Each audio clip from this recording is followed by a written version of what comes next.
Some important terms related to conservation of forests and wildlife. अस्सलाम वालेकुम। हमारा आज का टॉपिक है conservation of forest and wild life. Forest यानी प्लांट्स को हम कैसे कंजर्व कर सकते हैं और वाइल्ड लाइफ जो एनिमल्स हैं वाइल्ड में रहते हैं उनको हम कैसे कंजर्व कर सकते हैं। हमें क्या ज़रूरत है इन चीज़ों को कंजर्व करने के लिए, हम इन चीज़ों को बचाने के लिए। तो ये हमें पहले सोचना चाहिए। आपने देखा जब डिफॉरेस्टेशन करते हैं मतलब प्लांट्स को काटते हैं तब क्या होता है, आपने देखा सॉइल इरोजन होता है, हमें ऑक्सीजन की कमी होती है, टेम्परेचर इंक्रीज़ होता है मतलब ग्लोबल वार्मिंग होती है, फ्लड्स आते हैं, तो बहुत सारी प्रॉब्लम्स होती हैं। तो इसीलिए हमें चाहिए, हमें इन प्लांट्स को फॉरेस्ट्स को कंजर्व करना चाहिए। और वाइल्ड लाइफ भी इम्पॉर्टेंट है।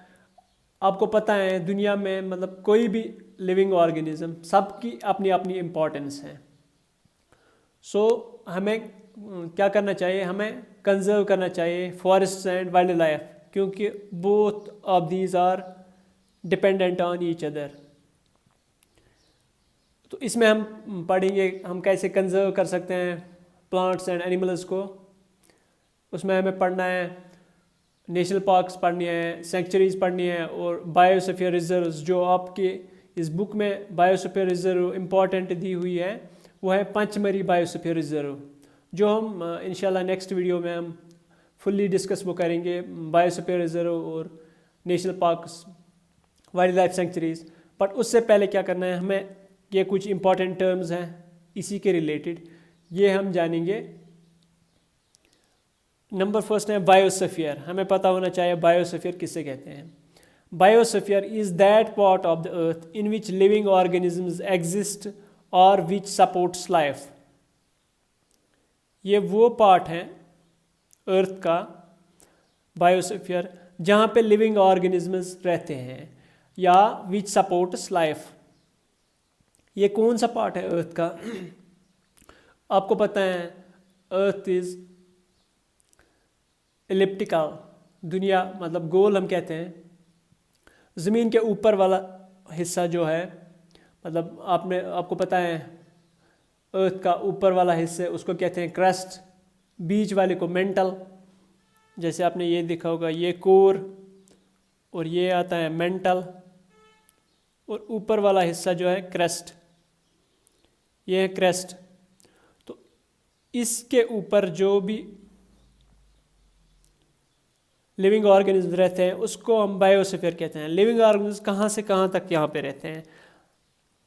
कुछ लिविंग ऑर्गेनिज्म आपको पता है बैक्टीरिया हवा में भी रहते हैं, और आपको पता है प्लांट्स के रूट्स सॉइल के अंदर होते हैं। सॉइल के अंदर बैक्टीरिया होते हैं। कोर इस क्रस्ट के ऊपर समंदर है, सीज जो है, सीज आपको पता है कितने गहरे हैं, तो उस गहराई के नीचे बॉटम में कुछ ऑर्गेनिज्म रहते हैं। ये अंदाज़ा खुद कर सकते हैं आप कहाँ से कहाँ तक लिविंग ऑर्गेनिज्म रहते हैं इस क्रस्ट के ऊपर। So that part of that earth जहाँ पे लिविंग ऑर्गेनिज्म रहते हैं उसको हम कहते हैं biosphere. So which supports life उसको हम कहते हैं बायोस्फीयर। उसके बाद है बायोलॉजिकल डाइवर्सिटी या बायोडाइवर्सिटी।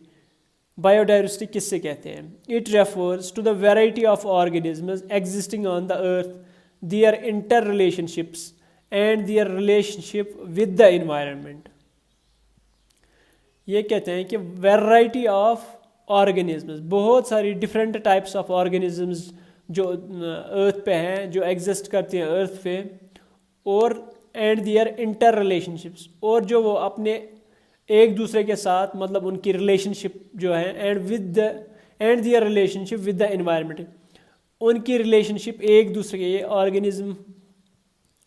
ये ऑर्गेनिज्म इनके बीच में रिलेशनशिप और इन्वायरमेंट, इन दोनों की रिलेशनशिप, इन ऑर्गेनिजम्स की रिलेशनशिप इन्वायरमेंट के साथ, इसको हम कहते हैं बायोडाइवर्सिटी। वैरायटी ऑफ बहुत सारी जो टाइप्स है लिविंग ऑर्गेनिज्म अर्थ पे, और उनके बीच में रिलेशनशिप और उनकी रिलेशनशिप विद द एनवायरनमेंट, जहाँ पे वो रहते हैं उसके साथ जो उनकी रिलेशनशिप है उससे हम कहते हैं बायोडाइवर्सिटी। जो ये बायोडाइवर्सिटी है ये टर्म दी है वाल्टर जी रोसेन, इन्होंने ये टर्म दी है बायोडाइवर्सिटी। कब दी है? 1985 में। So Walter G Rosen coined the term biodiversity, इन्होंने दी है टर्म बायोडाइवर्सिटी। फिर है flora and fauna. Flora and fauna हम किससे कहते हैं? The plants and animals found in a particular area are termed flora and fauna of that area respectively. Flora हम कहते हैं प्लांट्स को और फोना कहते हैं एनिमल्स को। Plants and animals found in a particular area, एक पर्टिकुलर जगह पे जो प्लांट्स और एनिमल्स पाए जाते हैं उसको हम कहते हैं flora and fauna. Flora means plants, flora means plants and fauna means animals of that area, उस एरिया के वो उनको कहते हैं flora and fauna. Flora means plants and fauna means animals. फिर है species. So species, it is a group of organisms consisting of similar individuals that can reproduce with one another and produce fertile offsprings. Group of organisms, species ये एक organism नहीं है, but species means a group of organisms जिसमें बहुत सारे organisms होते हैं। consisting of similar individuals, ये organisms क्या होते हैं? ये similar होते हैं, मतलब यम च आसान हिवी सेम होते हैं, मतलब that can reproduce with one another, जो मतलब रिप्रोड्यूस करते हैं एक दूसरे के साथ, एंड प्रोड्यूस फर्टाइल ऑफस्प्रिंग्स, और जो ऑफस्प्रिंग्स देते हैं, जो बच्चे देते हैं वो फर्टाइल होते हैं, मतलब जो प्रोड्यूस करते हैं ऑफस्प्रिंग्स उन्हें हम कहते हैं species. Group of organisms of similar individuals, यहाँ पे होते हैं सिमिलर होते हैं, सेम होते हैं, इनके कैरेक्टरिस्टिक्स एक दूसरे के साथ मिलते हैं।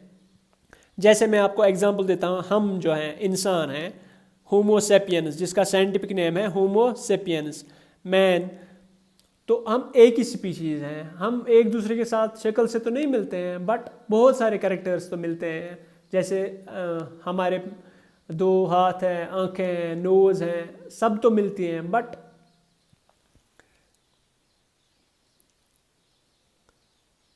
और एक एग्जांपल है चिकन। जैसे चिकन में ब्रॉयलर जो मतलब हम चिकन खाते हैं, ब्रॉयलर है उसमें लेयर, जैसे इम्स बॉयलर कॉकर बना, इम्स जंद कॉकर बना है, ये 2 अलग अलग है। जैसे ब्रॉयलर है ये अलग स्पीशीज़ हैं, और लेयर जो है ये अलग स्पीशीज़ हैं।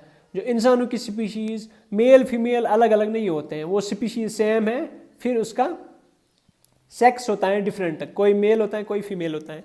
जैसे बर्ड्स, बहुत सारी बर्ड्स हैं, बट बर्ड्स में अलग अलग स्पीशीज़ हैं। जैसे स्पैरो हैं, स्पैरो अलग स्पीशीज़ हैं, बुलबुल हैं वो अलग स्पीशीज़ हैं। So group of organism that consist of similar individual, similar means जिनकी कैरेक्टरिस्टिक्स सेम हो, तो उसको हम कहते हैं स्पीशीज़। फिर है एंडेमिक स्पीशीज़। एंडेमिक वर्ड क्या होता है ये आपको जानना है। स्पीशीज़ आपको पता चला, group of organism of similar individuals which can reproduce with other and produce fertile offsprings, उनको हम कहते हैं स्पीशीज़। एंडेमिक स्पीशीज़ किससे कहते हैं? 2 species of plants and animals, ये वो स्पीशीज़ हैं प्लांट्स और एनिमल्स की which are found exclusively in a particular area are called endemic species. वो स्पीशीज़ प्लांट्स और एनिमल्स की जो एक ख़ास exclusively in a particular area, जो एक ख़ास जगह पे पाए जाते हैं, उन्हें हम कहते हैं एंडेमिक स्पीशीज़। एंडेमिक मतलब एक जगह पे अगर वो पाए जाते हैं दूसरी जगह पे वो नहीं मिलेंगे। They are not naturally found anywhere else, मतलब नेचुरली मतलब खुद वो कहीं पे नहीं होते हैं, नेचुरली वो किसी और जगह पे नहीं मिलते हैं। कौन? Endemic species. A particular type of animal or plant may be endemic to a zone, state or a country. एक पर्टिकुलर एनिमल या प्लांट एंडेमिक हो सकता है एक जोन में, जैसे कोई एरिया हम कह सकते हैं, जैसे लोला वैली, यहाँ पे कोई प्लांट होगा या कोई एनिमल होगा, वो किसी दूसरे जगह पे नहीं मिलेगा आपको। तो उससे हम कहेंगे तब एंडेमिक। और कोई स्टेट में होता है और कोई कंट्री में होता है। कोई इंडिया में अगर कोई प्लांट होगा या कोई एनिमल होगा, किसी दूसरी कंट्री में नहीं होगा, तब हम उस प्लांट और एनिमल को कहेंगे it is endemic to India. जैसे एग्जांपल है, हमारी स्टेट जो अब यूटी है, इसमें एक एनिमल पाया जाता है कश्मीरी स्टैग, जिसको हम कहते हैं हांगुल। ये हांगुल एंडेमिक टू J&K, ये खाली J&K मज लबने यवान, ये कहीं और पे नहीं मिलेगा, कहीं इंडिया में या कहीं और जगह पे। So it is endemic to J&K। किसी और जगह अगर यहाँ से मतलब ट्रांसफ़र भी कर सकते हैं, उसको एंडेमिक नहीं कह सकते हैं। मतलब एक दूसरी जगह पे अगर इसको सेंचुरी में रखेंगे तब एंडेमिक नहीं कहेंगे उसको। तो हमने कहा नेचुरली, नॉट नेचुरली, ये खुद किसी दूसरी जगह पे नहीं होता है, चाहे प्लांट या एनिमल, बट हम किसी दूसरी जगह इसको ले सकते हैं, बट वहाँ तब हम उसको एंडेमिक नहीं कहेंगे। एंडेमिक हम इसको यही कहेंगे it is endemic to J&K। जैसे एग्जांपल है हांगुल, मैंने बोला आपको, किसी एक पर्टिकुलर जगह में जब कोई एनिमल या प्लांट पाया जाता है, उसको हम कहते हैं ये इस जगह पे एंडेमिक हैं, ये प्लांट खाली इसी जगह में पाया जाता है, तो उसको हम कहते हैं एंडेमिक स्पीशीज़। ये जो टर्म्स हैं ये आपको याद करने हैं, दीज आर इम्पॉर्टेंट। उसके बाद हम पढ़ेंगे डिटेल में पंचमरी बायोस्फीयर रिजर्व जो बुक में दी हुई है वो भी पढ़ेंगे। बायोस्फीयर रिजर्व क्या होती है, सेंचुरीज़ क्या होती हैं और नेशनल पार्क्स क्या होती हैं, ये कैसे प्लांट्स और एनिमल्स को कंजर्व करते हैं, हम इनको कैसे बचाते हैं। So this is all about these terms about conservation.